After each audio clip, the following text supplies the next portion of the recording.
Hello you guys, welcome back to the channel. Today I bring you a huge book haul because, as I said in another video, reading and buying books is my only personality trait. Now, am I wearing a coat inside? Yes I am. Yes I am, because with Miss Rona not making us able to go outside, I want to be able to wear my coats, and I haven't worn this beauty yet.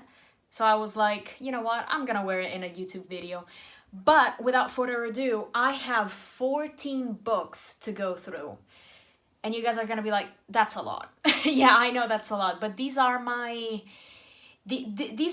Christmas gifts for myself. So I thought I was gonna treat myself for this special occasion. So I'm gonna get into this.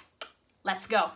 Okay, first book that I want to talk about. I feel like this is going to be my next read. You guys are going to be seeing me talk about this book in the near future. It is Giovanni's Room by James Baldwin in this beautiful Penguin edition. Quite a short book. And this is one of the most famous LGBT stories that ever exists. And more than that, it is, I think, from what I understood, it is a fictionalized essay on shame and guilt about our protagonist's homosexuality. But I'm very, very excited to read this. So you're gonna see me talk about this soon. Then, what do I have? I have this itty bitty edition of Cersei. Now, I am quite naughty because I have already read this book. I've read this book in the summer. I had borrowed it from my library and I had read it first because this is from Madeline Miller. She has published this and The Song of Achilles. I have read this first because, in a way, even back then, I already knew that I was gonna like Song of Achilles more. So I read this and for the simple reason of not being let down by my second read. And I have to say, the first time I read it, I was too harsh on it because I have read this in a completely wrong way. Because this book was sold to me as a feminist retelling, and I couldn't find a lot of feminism in this book. I felt like Cersei was not the protagonist in her book, but that is not the focal point. And I realized that I had read it wrong, in the wrong way the first time around, and I was like, you know what, I'm gonna give this another try, and I am sure the second time around I'm gonna like this more. So yeah, let's move on. Then I have another itty bitty book. I have The Dutch House by Anne Patchett. I am very excited for this because I love a family saga, and this is exactly what it is. I'm gonna read you the blurb actually. At the end of the Second World War, Cyril Conroy combines luck and a single canny investment to begin an enormous real estate empire, propelling his family from poverty to enormous wealth. His first order of business is to buy the Dutch House, a lavish estate in the suburbs outside of Philadelphia. The story is told by Cyril's son, Danny, as he and his older sister, the brilliantly acerbic and self-assured Maeve, I'm gonna go with Maeve, are exiled from the house where they grew up by their stepmother. The two wealthy siblings are thrown back into poverty their parents had escaped from, and find that all they have to count on is one another. It is this unshakable bond between them that both saves their lives and thwarts their futures. Set over the course of 5 decades, The Dutch House is a dark fairy tale about siblings who cannot overcome their past. Despite every outward sign of success, Danny and Maeve are only truly comfortable when they're together. Throughout their lives, they return to the well-worn story of what they've lost with humor and rage. But when at last they're forced to comfort the people who left them behind, the relationship between an indulged brother and his overprotective sister is finally tested. So yeah, as I said, family sagas are my favorites. My cat is going crazy. She is realizing that something is going on because she doesn't hear me talk this early in the morning, so she knows what's up. And yeah, excited for this. Gonna move on to the next book. Okay, the next book, look at this cover. Just let's take a moment for this cover. This is Lust for Life by Irving Stone. There's actually another book that I wanted to read from this author. What was the name? The Agony and the Ecstasy, which from what I know is a fictional retelling of Michelangelo. And this is a fictional retelling of our boy Vincent. And I'm really, really excited for this because I haven't consumed much content about Vincent van Gogh. A couple of years ago, I watched the movie Loving Vincent and I absolutely loved it. And if this book has a fifth of the atmosphere and the beauty that that movie has, I am gonna be happy. I'm gonna be a happy reader. So yeah, let's move on. I have many books to talk about, so I don't have time to waste. Then we have a thick boy. Look how thick this book is, and it is The Eighth Life. Once again, a family saga, this time set in Georgia, and I have never read anything that comes from Georgia. The only thing I know about Georgia is if you guys have read Station 11, that you know that the virus that spreads through the United States in that book comes from Georgia. So the only thing I know about that country is something fictional, something that is not even real. And I want to fix that with this book. I'm gonna read you the blurb. At the start of the 20th century, on the edge of the Russian Empire, a family prospers thanks to a recipe for hot chocolate that bewitches its drinkers. But this chocolate carries a bitter, some say cursed, aftertaste. Tumbling through the years across vast expanses of longing and loss, witness generation after generation of this remarkable family as they struggle to thrive, divide, and reunite, and live and die in the red century. So yeah, why do I love family sagas so much? Because one of my favorite books of all time is actually 100 Years of Solitude. And I am on a quest to find some books that resembles that one in some sort of capacity, because as I said, that is one of my favorite books of all time. And I hope all these family sagas that I bought are gonna go near it. Then, what did I buy? I bought a popular book. I bought The Seven Husbands of Evelyn Hugo because everyone has been going insane about this book for years now. And I'm gonna read you the blurb. Reclusive Hollywood icon Evelyn Hugo is finally ready to tell the truth about her glamorous and scandalous life. But when she chooses unknown magazine reporter Monique Grant to write her story, no one is more astounded than Monique herself. From making her way to Los Angeles in the 1950s to living show business in the 80s, and of course the seven husbands along the way, Evelyn unspools? I've never heard of that word. Unspools a table of ruthless ambition, unexpected friendship, and a great forbidden love. But as Evelyn's story nears its conclusion, it becomes clear that her life intersects with Monique's own in tragic and irreversible ways. Wow. Okay, I am really thrilled to read this. And yeah, I feel like this is going to be a very quick read. It's not even 400 pages. And yeah, I am very excited about this. Let's move on. Okay, next book that I'm gonna talk about is a chunk. And it is The Luminaries by Eleanor Catton. And for this as well, I'm gonna read you the blurb. It is 1866, and Walter Moody has come to make his fortune upon the New Zealand goldfields. On the night of his arrival, he stumbles across a tense gathering of 12 local men who have met in secret to discuss a series of unsolved crimes. A wealthy man has vanished, a whore has tried to end her life, and an enormous fortune has been discovered in the home of a luckless drunk. Moody is soon drawn into the mystery, a network of fates and fortunes that is as complex and exquisitely patterned as the night sky.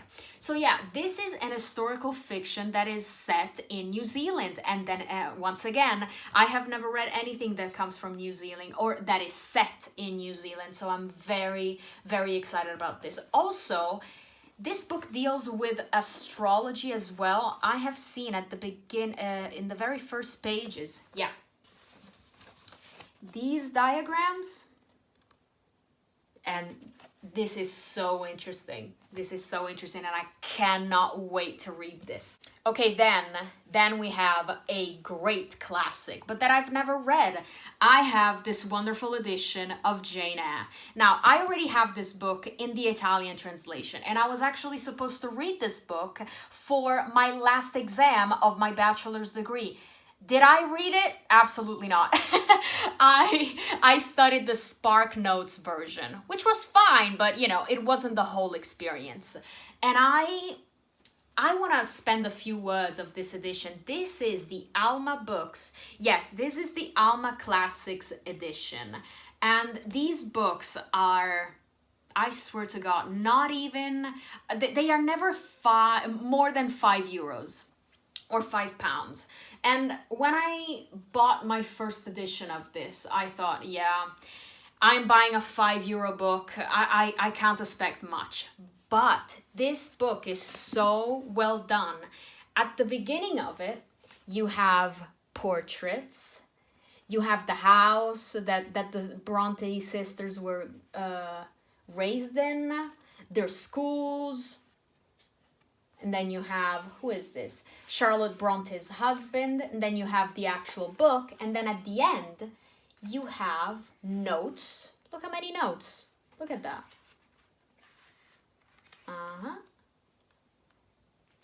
And then you have extra material on Charlotte Bronte's Jane Eyre. You have imaginary realms, marriage proposals. There is a whole...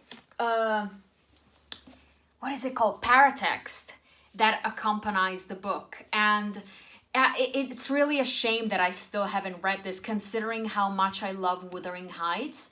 But I feel like I'm gonna read this soon, because this really is the season for such a moody and rainy and dark and gothic book like this one. So I'm gonna read this soon.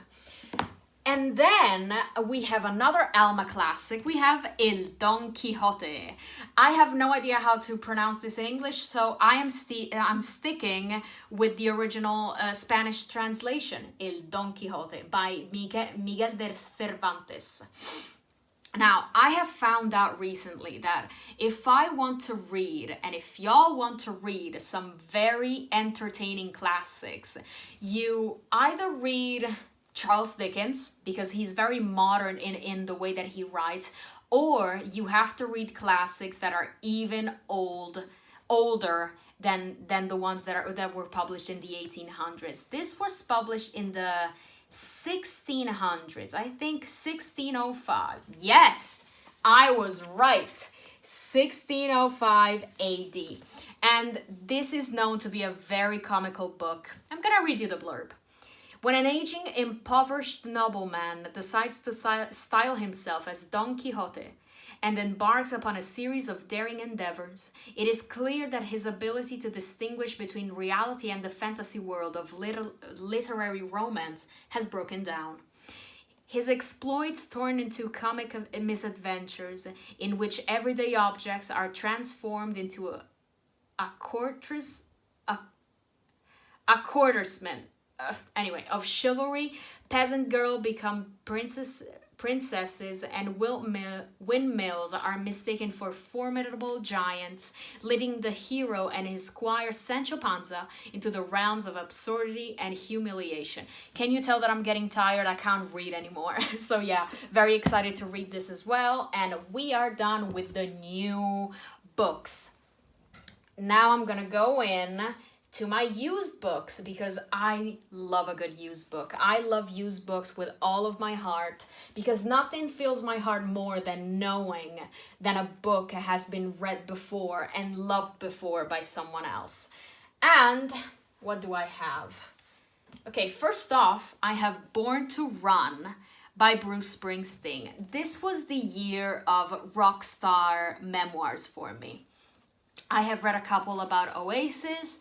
I have read Just Kids by Patti Smith.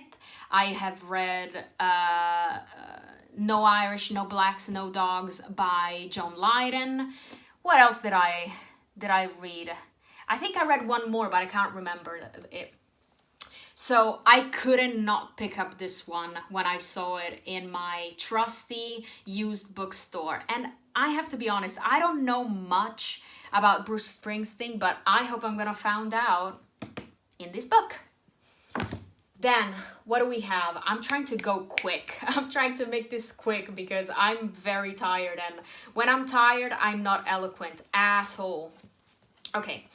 We have Lonesome Dove by Larry McCurdy. Okay, this, from what I know, is a Western. And Westerns are not my preferred genre of films because they're too yellow, they're too long, I don't like guns, and it's full of men who squint a lot in the sun, and they're mean, and they wear loads of hats. So yeah, it is not my preferred genre of films, but I literally did not find one single bad review about this book. Everyone is raving about this, and I am very excited. I don't know if it's a family saga. I don't think it is, but nevertheless, I am excited. Then, I think it's clear by now that I am a fan of historical fiction. I have the historical fiction of the last few years. I have Wolf Hall by Hilary Mantel. And there is a lot of discourse about this book. There's a lot of controversy about this book, especially with the way that it's written in. But, you know, I have read quite a few reviews, and I think I'm gonna go into this book knowing the difficult parts and overcome them. I think I'm really gonna like this book. I still haven't bought the next two installments in this trilogy because the last book has come out this October, I think. Yes, I'm pretty sure it has come out this October, and I want to wait until it has been published in this edition so I have them all lined up, because this is a beautiful edition. This is a beautiful golden edition, and I cannot wait to read this. So yeah, we'll see how this goes. Okay guys, last 4 books. Okay, I am so good. I've been filming for 18 minutes. I thought this was gonna take like 40. Okay, this is another historical fiction, and it is The Pillars of the Earth by Ken Follett. In every single video that I have seen on BookTube where people recommend historical fiction, this book is between them. It is always recommended, and from what I know, it is about the construction of a cathedral, and I don't know anything else, and I don't know and literally anything else, because from what I heard, it is quite character-driven. So I don't know how that will go. I'm gonna read you the blurb. Set in the turbulent times of 12th century England, when civil war, famine, religious strife, and battles over royal succession tore lives and families apart, The Pillars of the Earth tells the story of the building of a magnificent cathedral. Against this richly imagined backdrop, filled with intrigue and treachery, Ken Follett draws the reader irresistibly into a wonderful epic of family drama, violent conflict, and unswerving ambition. From humble stonemason to imperious monarchs, the dreams, labors, and loves of these characters come vividly to life. The Pillars of the Earth is, without a doubt, a masterpiece, and has proved to be one of the most popular books of our time. So yeah, another chunker. This, how many pages is this? 1,075. Yeah, doable. As you can see from this book haul, my cat is going crazy. Nina! She is chasing a ball. And she's going crazy. Anyway, as I was saying, as you can see from this book haul, I am not scared of big books. Actually, I quite like them because I can really immerse myself in the story. And I don't know about you guys, but in this time of year, during the Christmas holiday, I really look for a very good long book that I can soak myself in, because I don't know, we have more time to stay at home, we have more time to dedicate to reading, and I really like a good long book for this time of year. Okay, then I have two amazing Penguin classics, one of these black ones. And the first one that I have is Emma by Jane Austen. I have never read this. Now, I have to make a confession. I did not like Pride and Prejudice. Now, okay, before you click off this video, because I'm a peasant, because I don't like Pride and Prejudice, I have read it in, God, I don't remember. I must have been either 14 or 15, and I really did not like it. I did not like any of the characters. I didn't like the plot. I didn't like the romance, anything. But I have recently bought it again in the original English. And this time, I think I'm gonna reread it with the help of an audiobook. I think that is gonna be the way. And I think I'm gonna do the same with this book.